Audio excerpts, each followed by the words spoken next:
السلام عليكم، ازيكم يا شباب؟ عاملين ايه؟ يا رب تكونوا بخير. انا احمد حتاته وده الفيديو الاول من كورس لغه سي شارب. في الكورس ده باذن الله هنبدا مع بعض من تحت الصفر. يعني لو انت مش عارف حاجه خالص في البرمجه، لسه مبتدئ ما تعرفش فيها اي حاجه، الكورس ده ليك انت. طيب في الكورس ده هنتعلم ايه مع بعض؟ هندرس مع بعض كل اساسيات البرمجه ما قبل الاوبجكت اورينتد. تمام. يعني كل حاجه قبل الاوبجكت اورينتد هندرسها باذن الله رب العالمين. بعد ما نخلص الكورس ده في كورس تاني للاوبجكت اورينتد، بس احنا ماشيين ايه واحده واحده كده مع بعض، نخلص حاجه حاجه. تمام كده. الكورس ده باذن الله هنتعلم كل حاجه عن الاساسيات. باذن الله هنغطي كل حاجه عنه، مش هنسيب حاجه غير لما نقولها. زي ما قلنا من شويه، لو انت مبتدئ في البرمجه وما تعرفش فيها حاجه خالص، الكورس ده باذن الله هيكون مفيد ليك. الكورس ده باذن الله هيكون مختلف عن اي كورس انت سمعته قبل كده. ليه بقى؟ لان بمسك المعلومه وافصصها حته حته. تمام. اي سؤال باذن الله هيجي في دماغك هجاوبك عليه في الفيديو. تمام. ولو في اي حاجه مش واضحه بالنسبه لك، اكتب لي تحت في الكومنت او في الجروب بتاعنا، وباذن الله هجاوبك عليه. ولو لقينا ان عدد الاسئله كبير، باذن الله هنعمل فيديو ونجاوب فيه على كل الاسئله بتاعتكم. انا ما بحبش اتكلم كتير، باذن الله حضرتك هتشوف بنفسك الكورس هيكون شكله عامل ازاي. يلا بينا ندخل في الكورس بدون مقدمات كتير. اول حاجه عايزين نجاوب على سؤال مهم جدا، الا وهو طبعا حضرتك سمعت قبل كده سواء في الانترفيو او على السوشيال ميديا او اي مكان، هل اللغه الفلانيه دي لغه برمجه ولا لا؟ طيب في الاول انا هخليك انت تجاوب على السؤال ده، مش انا اللي هجاوب. اول حاجه، امتى نقول ان اللغه دي لغه برمجه وامتى نقول مش لغه برمجه؟ لو اللغه اللي عندك دي ينفع تتعلم بيها اساسيات البرمجه، يبقى دي لغه برمجه. يعني هتقول لي يعني ايه اساسيات البرمجه؟ مش فاهم يعني ايه يعني ايه اتعلم منها اساسيات البرمجه؟ لو انت عندك خلفيه هتفهم كلامي ده كويس، ولو ما عندكش خلفيه عن الكلام اللي انا هقوله ده ما تشغلش بالك خالص، هنعرفه مع بعض باذن الله. لازم تسال نفسك شويه اسئله. اللغه دي ينفع اتعلم منها اساسيات برمجه؟ ما احنا قلنا يا عم من شويه يعني ايه اساسيات برمجه، ايه الحاجات اللي لازم ادرسها علشان اتعلم اساسيات البرمجه. اسال نفسك اللغه دي فيها فاريبلز، فيها متغيرات؟ لو ايوه يبقى دي لغه برمجه. اسال نفسك اللغه دي فيها الاف ستيتمنت؟ لو ايوه يبقى دي لغه برمجه. طيب اسال نفسك اللغه دي فيها فور لوب وفيها وايل لوب؟ لو ايوه يبقى دي فعلا لغه برمجه. اسال نفسك اللغه دي فيها داتا تايبس؟ فيها انواع بيانات؟ لو ايوه يبقى ديت لغه برمجه. طيب بالنسبه للكلام اللي احنا قلناه ما تشغلش دماغك بيه، لو انت ما تعرفوش هتعرف كل حاجه في وقتها باذن الله رب العالمين. لو كل الحاجات اللي انا قلتها من شويه دي اجابتها ايوه يبقى دي لغه برمجه. طيب تعال نشوف مع بعض لغه زي لغه بايثون. اسال نفسك فيها فاريبلز؟ هتقول لي ايوه فيها فاريبلز. فيها اف ستيتمنت؟ ايوه فيها اف ستيتمنت. فيها لوبس؟ ايوه فيها لوبس. فيها داتا تايبس؟ ايوه فيها داتا تايبس. يبقى لغه بايثون لغه برمجه. بناء على ايه؟ بناء على الحاجات اللي احنا لسه قلناها من شويه. طيب لغه زي HTML. HTML اختصار لهايبر تكست مارك اب لانجوج. طيب ما علينا مش موضوع. اسال نفسك لغه HTML فيها فاريبلز؟ لا. فيها اف ستيتمنت؟ هتقول لي لا. فيها لوبس؟ هتقول لي لا. فيها داتا تايبس؟ هتقول لي لا. يبقى اذا HTML مش لغه برمجه. وبالمناسبه يا شباب مش دي الحاجات بس اللي لازم تتعلمها، في حاجات تانية بس انا بضرب مثال عشان الفكره توصل. عرفنا ان لغه بايثون هي بالفعل لغه برمجه، وعرفنا ليه، وعرفنا ان لغه HTML مش لغه برمجه، وعرفنا ليه. طيب لغه زي CSS، لو انا جيت قلت لك هل لغه CSS ديت لغه برمجه؟ قبل ما تجاوب عليا باه او لا اسال نفسك لغه CSS ديت فيها فاريبلز؟ فيها متغيرات؟ هتقول لي لا. طيب فيها اف ستيتمنت؟ هتقول لي لا. فيها لوبس؟ هتقول لي لا. فيها داتا تايبس؟ هتقول لي لا. يبقى اذا لغه CSS مش لغه برمجه. ندخل بقى على لغه السي شارب. لو انا جيت وسالتك هل لغه السي شارب لغه برمجه ولا لا؟ هتقول لي خلاص يا عم احنا عرفنا كل حاجه عن الموضوع ده. لو حد سالني وقال لي اللغه الفلانيه ديت لغه برمجه ولا لا، هسال نفسي اللغه دي ينفع اتعلم منها اساسيات البرمجه ولا لا؟ يعني ايه اتعلم منها اساسيات البرمجه؟ يعني فيها فاريبلز؟ هتقول لي ايوه. طيب فيها اف ستيتمنت؟ هتقول لي ايوه. فيها لوبس؟ هتقول لي ايوه.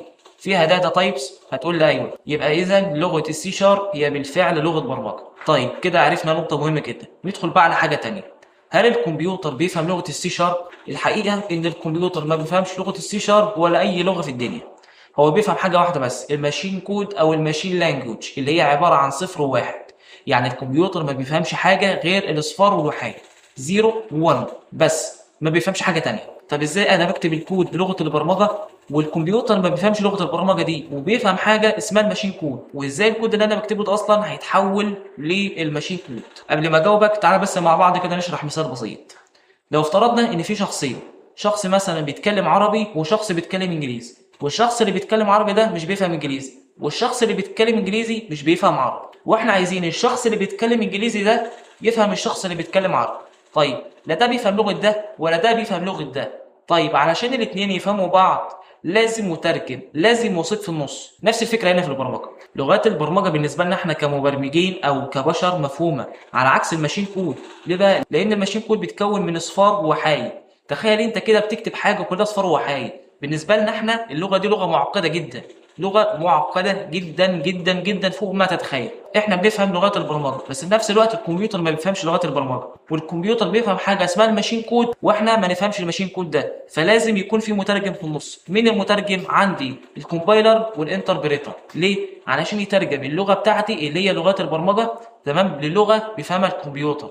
طيب الكمبيوتر بيفهم لغه ايه؟ الكمبيوتر بيفهم لغه اسمها الماشين كود او الماشين لانجوج اللي هي لغه الاله، اللي هي عباره عن صفر وواحد.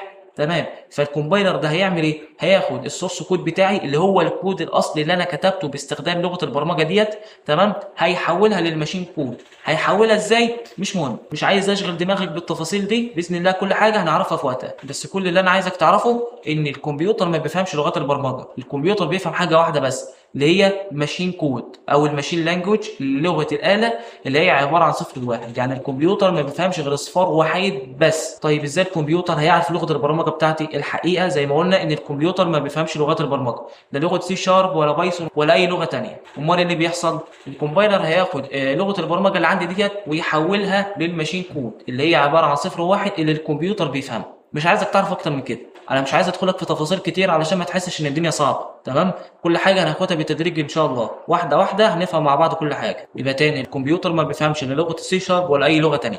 الكمبيوتر بيفهم حاجه واحده بس الا وهي الماشين كود او الماشين لانجوج اللي هي لغه الاله اللي هي عباره عن صفر وواحد. طب ده بيتم ازاي؟ عن طريق المترجم. مين المترجم هنا؟ لغه السي شارب المترجم اسمه كومبايلر.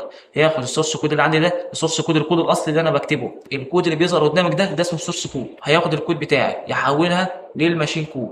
بيحولها ازاي؟ مش موضوعنا دلوقتي، هتفهم كل حاجه في وقتها ان شاء الله رب العالمين. طيب ندخل بقى لحته ثانيه. يلا بينا بقى نتكلم مع بعض شويه عن لغه السي شارب. السي شارب ديت لغه قويه جدا ولغه مرنه جدا. اول حاجه لازم تعرفها، سي شارب ديت is a general purpose programming language، لغه برمجه متعدده الاغراض. يعني ايه لغه برمجه متعدده الاغراض؟ بعض اللغات او بعض الادوات اتعملت او صممت علشان تعمل حاجه معينه، ولكن لغه السي شارب مش مصممه ان هي تعمل حاجه واحده بس، لا ده بتعمل حاجات كتير جدا. يعني لغه السي شارب داخله تقريبا في كل حاجه. ولاحظ هنا ان انا بقول تقريبا، ليه؟ لان مفيش لغه مثاليه 100%. تقريبا داخله في كل حاجه، داخله في الويب، داخله في الجيمز، داخله في الموبايل ابلكيشنز، داخله في الديسكتوب ابلكيشنز، داخله في البرامج الاي اي، داخله في حاجات كتير جدا. لغه السي شارب از ا ليفنج لانجوج. يعني ايه ليفنج لانجوج؟ يعني لغه حيه. يعني ايه لغه حيه؟ يعني بتتغير على طول عشان تواكب التغير اللي بيحصل في عالم البرمجه. طبعا احنا عارفين ان البرمجه كل يوم بيظهر في حاجه جديده، فلغه السي شارب بتتغير مع مرور الوقت او بتتحدث مع مرور الوقت علشان تواكب الايه التطور ده او علشان تواكب التغير ده. لغه السي شارب من نفس عائله السي والسي بلس بلس والجافا. يعني ايه الكلام ده؟ يعني لو انت اتعلمت لغه السي شارب تقدر بعد كده تتعلم بسهوله لغه السي والسي بلس بلس والجافا، والعكس صحيح. لو انت كنت درست قبل كده لغه السي او السي بلس بلس او الجافا، تعلمك للسي شارب هيكون سهل جدا. ليه؟ لانهم شبه بعض، في تشابه كبير بينهم. لغه السي شارب از ا كروس بلاتفورم لانجوج. يعني ايه؟ يعني لغه متعدده المنصات. يعني ايه لغه متعدده المنصات؟ يعني تقدر تستخدمها على كل الاوبريتنج سيستمز الرئيسيه. يعني تقدر تستخدمها على كل انظمه التشغيل الرئيسيه، سواء بقى ويندوز، لينكس، ماك، اي او اس، اندرويد. طيب سؤال، هل السي شارب بتشتغل لوحدها؟ الإجابة لا، السي شارب مش بتشتغل لوحدها. السي شارب بتشتغل على حاجة اسمها الدوت نت. الدوت نت ده تقدر تقول عليه أو تقدر تسميه فريم وورك أو بلاتفورم. ناس كتير بتتلخبط بين السي شارب والدوت نت، ناس كتير بتفكر إن الاتنين نفس الحاجة، ولكن في اختلاف كبير بينهم. السي شارب ده الكود اللي أنت بتكتبه نفسه، لكن الدوت نت هو المسؤول عن تشغيل لغة السي شارب. يعني من غير الدوت نت السي شارب مش هتشتغل، يبقى الدوت نت ده هو اللي بيشغل السي شارب، من غيره السي شارب مش هتشتغل. طيب الدوت نت ده زي ما قلنا تقدر تسميه بلاتفورم او فريم وورك. الدوت نت ده بيتكون من 3 حاجات. اول حاجه الران تايم، دي البيئه اللي برنامج السي شارب بتاعك بيشتغل جواها، تقدر تقول كده زي الهواء اللي بيتنفسه البرنامج بتاعك. الدوت نت دي فيها تعليمات برمجيه تقدر تستخدمها في البرنامج بتاعك، وده بيندرج تحت حاجه اسمها البي سي ال، البيس كلاس لايبراري. الدوت نت ديت فيها مجموعه من الادوات بتساعدك انت كمبرمج انك تبني وتشغل البرنامج بتاعك، ودي حاجه اسمها الاس دي كي، سوفت وير ديفلوبمنت كيتس. يبقى تاني الدوت نت ديت فيها 3 حاجات. اول حاجه الران تايم، ده المسؤول عن تشغيل البرنامج بتاعك، بمعنى لما تكتب مثلا برنامج بلغه السي شارب وتضغط ران، الران تايم ده هو اللي بيساعد على تشغيل البرنامج واداره حاجات كتير اثناء التنفيذ. تاني حاجه اللايبراريز، المكتبات. اللايبراريز دي فيها مجموعه ضخمه من الاكواد الجاهزه هنشوفها مع بعض ان شاء الله واحنا شغالين. تالت حاجه التولز، الادوات دي اللي بتساعدك انك تبني البرنامج بتاعك. يبقى دول الثلاث حاجات اللي موجودين في الدوت نت. نعيد تاني، عرفنا ان في فرق بين السي شارب والدوت نت. السي شارب ده الكود اللي احنا بنكتبه، تمام. الدوت نت هو المسؤول عن تشغيل الايه السي شارب ده. ودي كانت مقدمه بسيطه عن لغه السي شارب وبس كده. يا رب يكون الفيديو فاتكم. كان معاكم احمد حتاته، وان شاء الله اشوفكم في فيديو جديد، والسلام عليكم.